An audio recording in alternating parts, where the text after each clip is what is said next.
I encourage you, have your Pew Bible open today. We're at Luke 12, page 872 in these Bibles.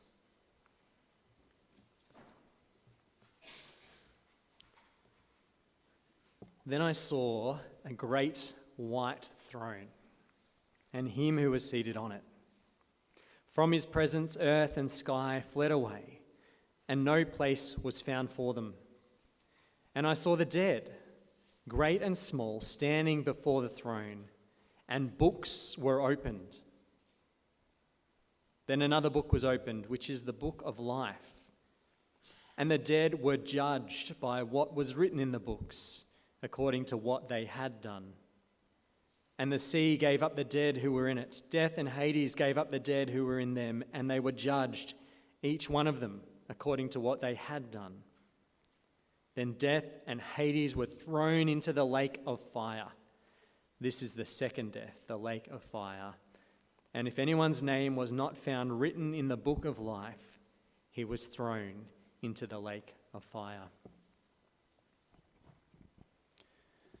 This startling picture is from the letter or the book of Revelation, the Apocalypse, the final book we have in our Bibles. It depicts Earth's final day, the day of God's judgment.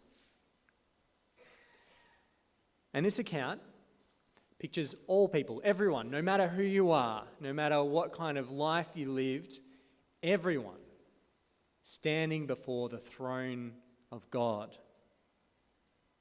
And the ledgers of people's lives are opened up to see everything that they've done. It's there, bare before God for him to see.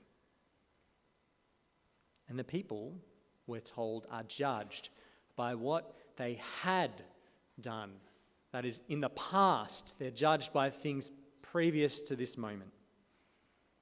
The point being that on that day, the day of God's judgment, it will be too late to change the outcome. The time has passed for that. The judgment is here. And if this is where everything is heading, this is where all our lives will end, this is the point which we will all reach, then what should we do today? What should you do in the face of this imminent judgment? Well, that's what we're going to answer today as we look at this passage in Luke's Gospel. Now, if you're observant, you might have noticed that we seem to have just skipped a big chunk in Luke's Gospel since last week. You're not missing things, you're right. We've skipped over about 15 verses or so. Luke 12, 35 to 48 have been skipped. Why? Is there some kind of juicy thing that the ministers don't want us to see in these verses? Not at all.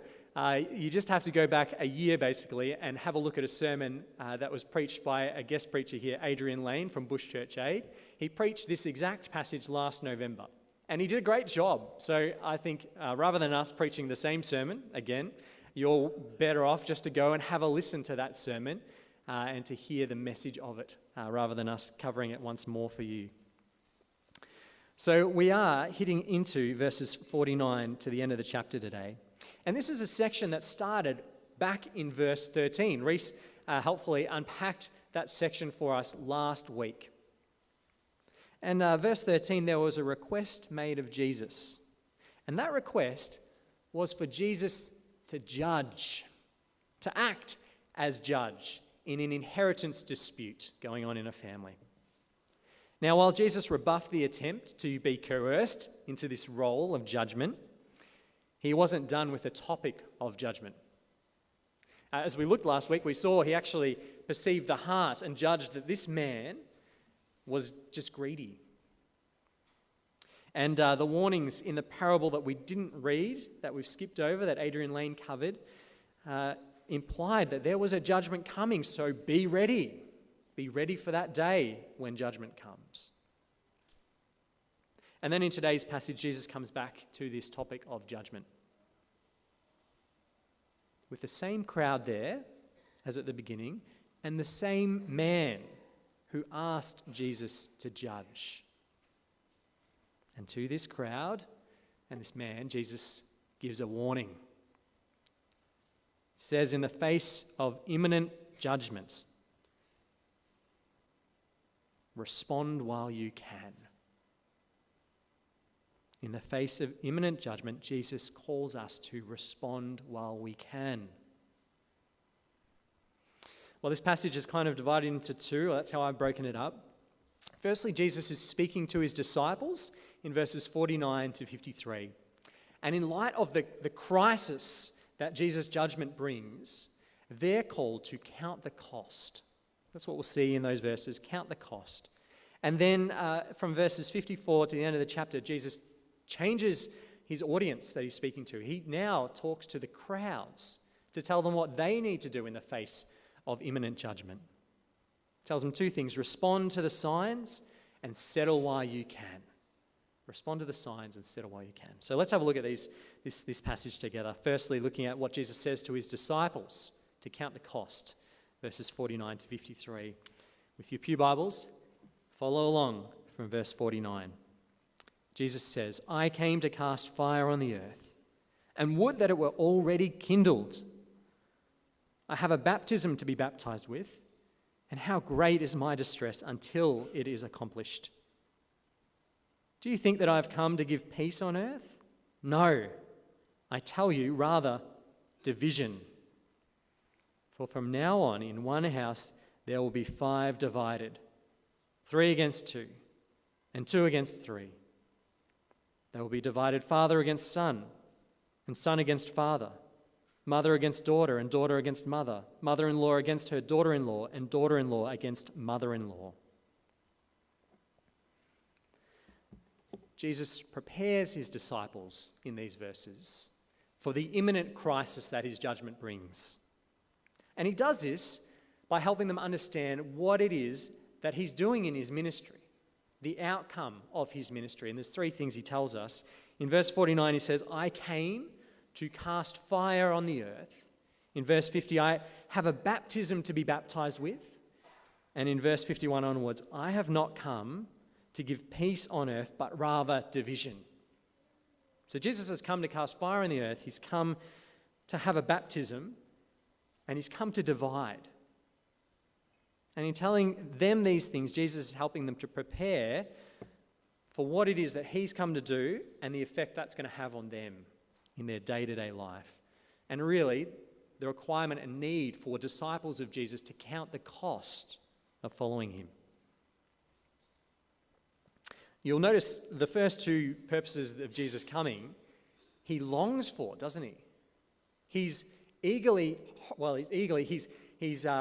hoping and wanting it to happen more quickly. That is, he wants to cast fire on the earth. He wants that to happen soon. He wishes that it were already kindled. And he's got a baptism, and he is distressed until it is accomplished. He wants it to happen more quickly. This verse 1, longing to cast fire, I think Jesus is saying basically that he's longing for justice, fire, judgment, which brings final judgment, final justice. It shows people for who they are. It reveals those who are his and those who aren't. It calls people to respond, and sin is ultimately dealt for. He longs to cast fire on the earth. And just as Jesus did, so should we. We should desire his judgment, for it is perfect justice. It's the day of all things being revealed. But the other thing Jesus longs for is his baptism, and he tells us in verse 50 that he longs for this baptism because of the distress it brings him at the moment. Don't know if you ever sat through an exam that you really hoped was over more quickly, because you sat down and realized, turning the pages, I'm not prepared for this. This is going to be a painful few hours. In fact, this is going to be a painful couple of months as I wait for the result from this, and I just wish it was over now. Or perhaps, like me, you've experienced a work day where you've had to go to work and dreaded it. I had one of these experiences where I had a job to do and I didn't know what to do. I'd worked hard to try and figure out the problem and come up short. But I still had to go to work and I still had to try and solve it in front of a group of people. Terrifying that was for me. I wished it was over before it had even begun. And Jesus wishes his baptism was over before it even begun because it's so distressing. Because Jesus is telling his disciples here about the baptism of blood that he has to go through, that he has to die on the cross, that he has to suffer for the sins of the whole world. How painful that suffering is going to be. It's distressing to think about for him. He longs for it to have already happened, to be through that distressing and hard day. He wants to just rip the Band-Aid off rather than the slow peel. But I think this should comfort us, because sometimes we as Christians think that suffering is just something to, put a brave face on and just endure. While Jesus endures suffering, he shares it with others, doesn't he? He tells his disciples he's distressed. He's like us. Suffering distresses him. And like him, we should feel free to share the distressingness that sometimes it is to be a Christian. The hard things that we suffer through, we can share that with others and know that God doesn't expect us just to put on a brave face and endure. Rather, he's there with us. He's been through suffering, and he wants us, and he allows us, like his son, to share that distress we hold with others. Well, there's one more purpose of Jesus' ministry that he prepares his disciples for, and that is division. The effect Jesus has on people is to divide them. And this one can be a bit striking because, we remember back to Christmas when the angels sing, "Peace on earth and goodwill to all men." Surely Jesus has come to bring peace, we think. And yet here he says, "No, I have come to bring division." Is this the same Jesus? Well, there is a difference between Jesus' peace that he brings to us before God and the division that this reality of who Jesus is causes amongst people. The effect Jesus has on people is to divide them. People divide over who they think Jesus is, and we've already seen this in Luke's gospel. The Pharisees, the crowds, the disciples all have a different opinion of Jesus. The Pharisees hate him. They want to kill him. They're trying to trap him. The disciples are following him, convinced he's their Messiah. Jesus' division creates a great division in the most intimate, Jesus' ministry creates a great division in the most intimate of relationships, he tells us here. Family relationships. To follow Jesus is going to create great discomfort for the Christian. It makes life hard. It makes those dinner conversations hard. It causes people to unfriend you on social media because of what you believe or say about Jesus. It causes family members to disown you because of what you believe. I have a friend who, upon becoming a Christian, was completely disowned by his family. They cut him off 100%. Shut off all communication with him. He'd come from an Islamic background, and so for him to become a Christian was the worst thing that you could do in the world. And the division was so great that no longer would he have any contact with his family. Now, we might not always all have that same kind of level of hostility, of people turning against each other because of Jesus. But Jesus divides. Because Jesus, believing what you believe about Jesus, runs to the very core of you, of what you believe about this life and what it's all about. It reshapes and reorients all of your priorities in life. And so those people that know you best, who are your intimate friends and family members, are going to notice this massive shift and change that happens when you trust in Jesus. And some of them won't like it. That's the reality of being a Christian. It's hard, but we need to be aware of the cost.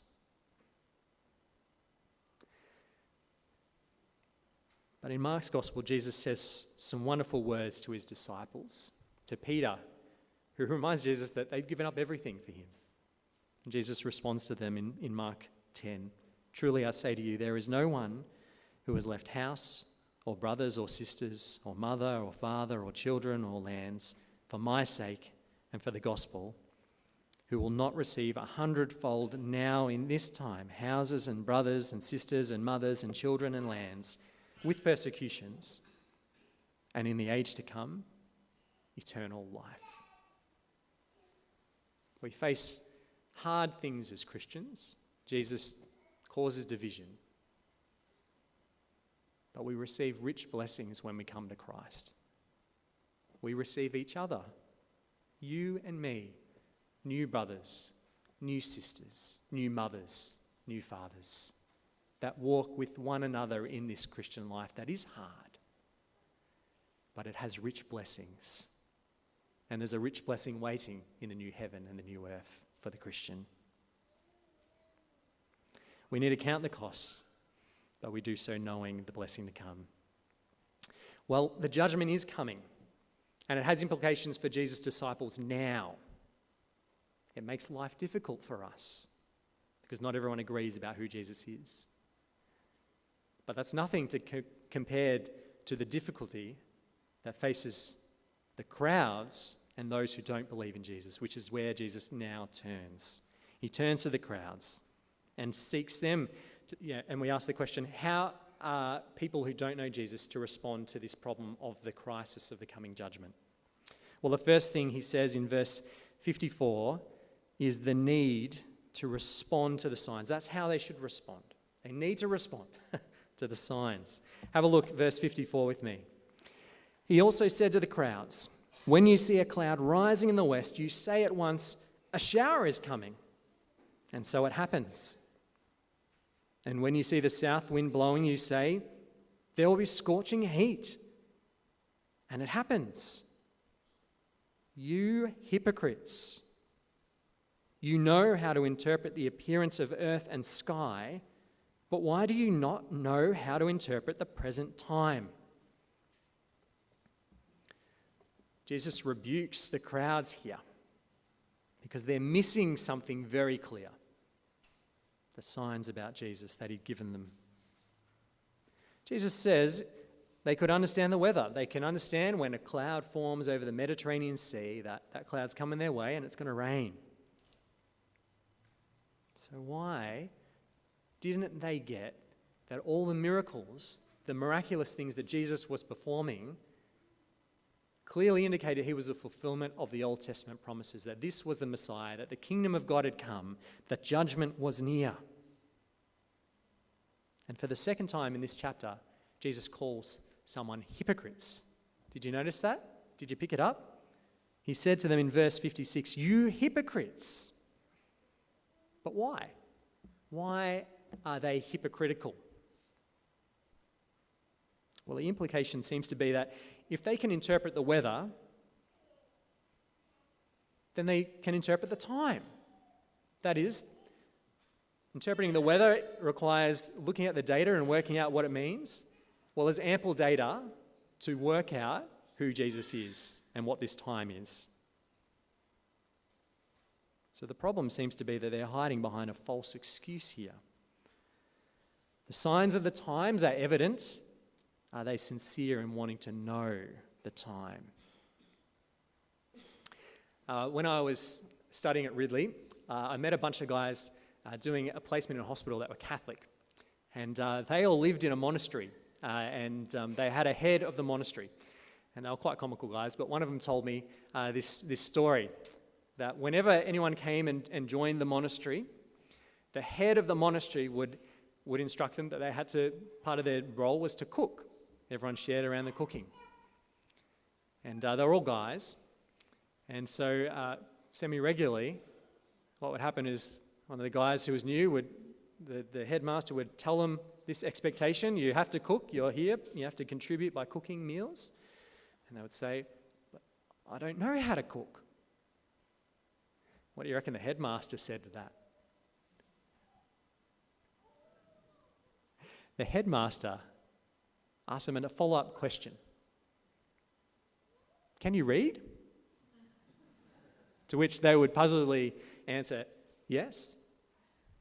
And he'd go, "If you can read, you can cook." And he'd give them a book and send them to the kitchen. The point being that it wasn't their inability to cook that was the problem. They had the tools there. They didn't lack the ability. The point was that they were unwilling to learn to cook. And the crowds, it seems, are unwilling to interpret Jesus' signs. Their actions in other spheres, working out how to understand other things, reveals their hypocrisy here. They could clearly see if they wanted to. But the reality was they didn't want to see. Well, there's an implication for us here. Don't be hypocritical about Jesus. We make up all kinds of excuses for why we sometimes don't believe Jesus or believe who he is. But the reality is Jesus has made himself very clear, abundantly clear, that he is who he says he is, and we need to take him seriously. All the resources are out there to make an informed decision about Jesus. There's archaeological evidence in abundance to testify to the truth of who Jesus was. There's the coherence and consistency of the Christian faith that testifies to its reality, and actually that it's a good thing. So what's holding you back from believing in Jesus? Is it willingness? Because there's heaps of data out there. Well, Jesus concludes this section with a final call to the crowds to settle while you can. He illustrates their need in verses 57 to 59. Again, have a look. Verse 57, "And why do you not judge for yourselves what is right? As you go with your accuser before the magistrate, make an effort to settle with him on the way, lest he drag you to the judge and the judge hand you over to the officer, and the officer put you in prison. I tell you, you will never get out until you have paid the very last penny."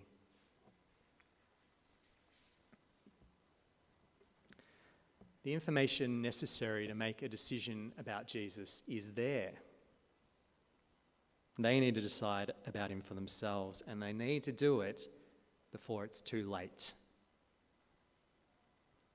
The picture Jesus paints here is a damning one. It's a court case that's not going to go your way. You're much better off to settle before you get to the judge's chambers, before it's too late.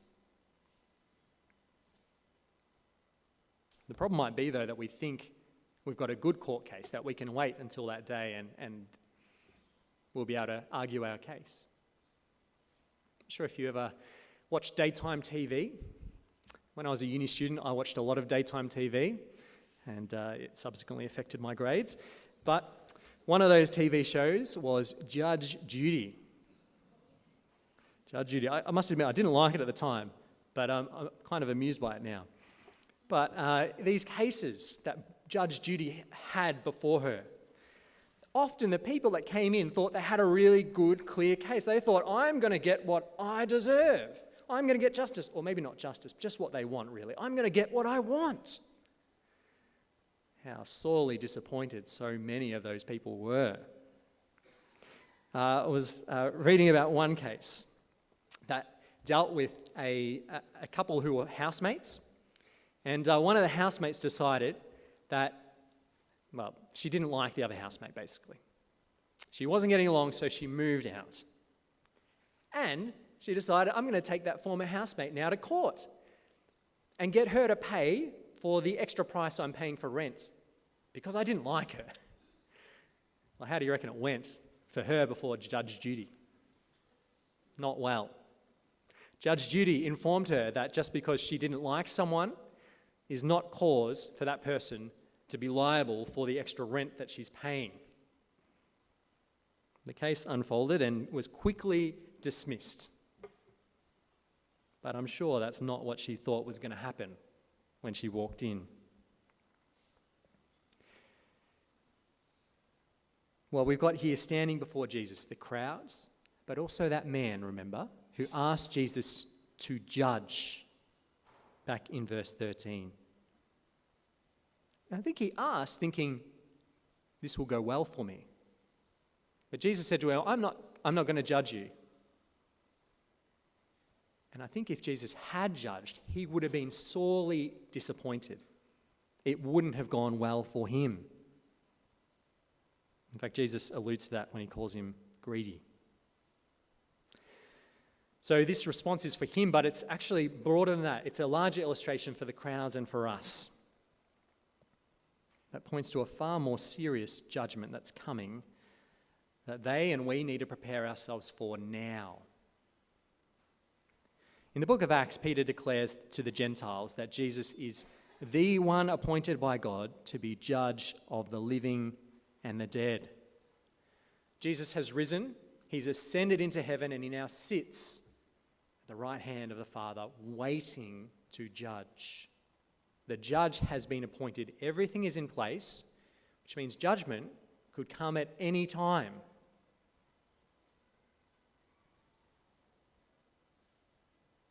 The people of Jesus' day were asking him to judge, but if they understood their situation, I think they'd have realized the real peril they were in and have quickly repented, quickly turned to Jesus. The reality was they were in the wrong with God and they needed to get right with him before it was too late. I've talked to a number of people about death and about religion, and a lot of people give this response of, I'll wait and see. I'll wait for that day, and I'm sure things will go all right for me. I've heard someone say, I'll wait until I reach the gates and hope that I'm let in. That is a terrible idea. A terrible idea. A terrifying idea, in fact. Because the reality is, on that day, the decision's already made. There's no amount of arguing you can do to change the decision on that day. And the only thing that dictates whether you're in the book of life or not, that book that we heard at the start, the only thing that dictates whether you're in heaven with Jesus or not is whether you have trusted in Jesus as your Lord and Saviour. Whether you've accepted his sacrifice for your sins in your place. That is the only thing that secures you on that last day. Anything else, and you're going to be terrified, unfortunately, on that day.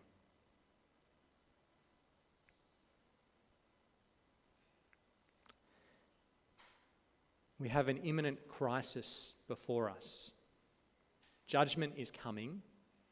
We need to make a decision today.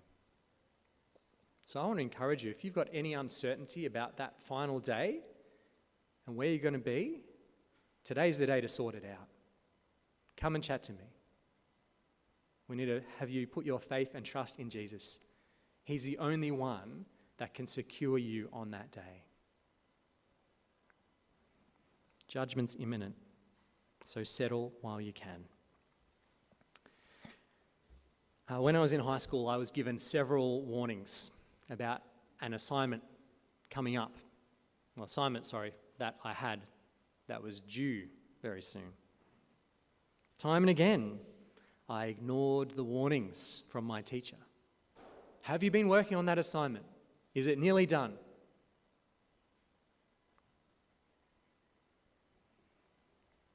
I knew that if I decided to take the warning seriously, it was going to mean a lot of hard work. I had to do the assignment, which was multiple pages long. I'd have to count the cost. But nonetheless, I chose to procrastinate and procrastinate some more until one day I turned up to class and the teacher stood out the front of the classroom door and had us all line up.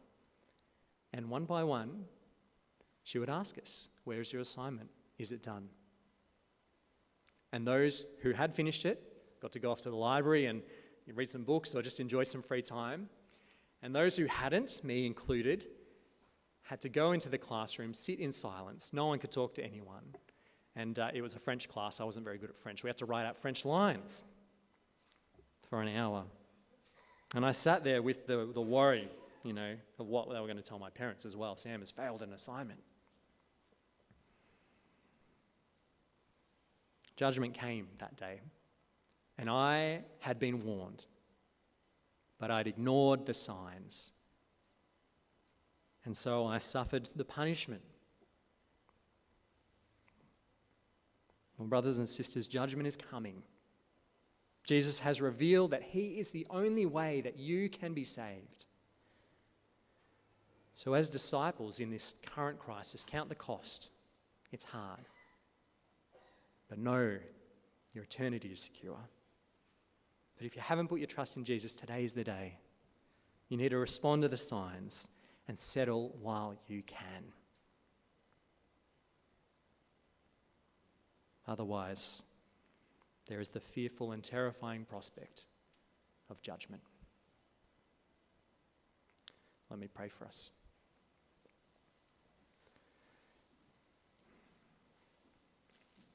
Heavenly Father, these are heavy words, but true.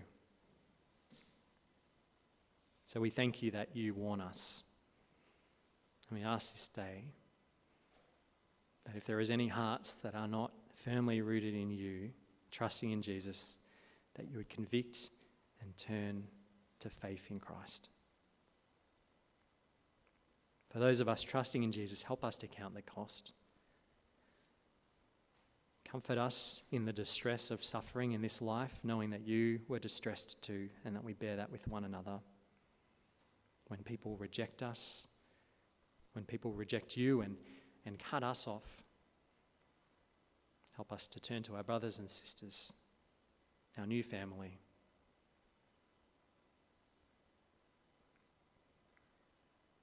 Lord, we know that judgment is coming, and we pray that you would stir people's hearts to turn to you in faith and repentance. We ask this in Jesus' strong name. Amen.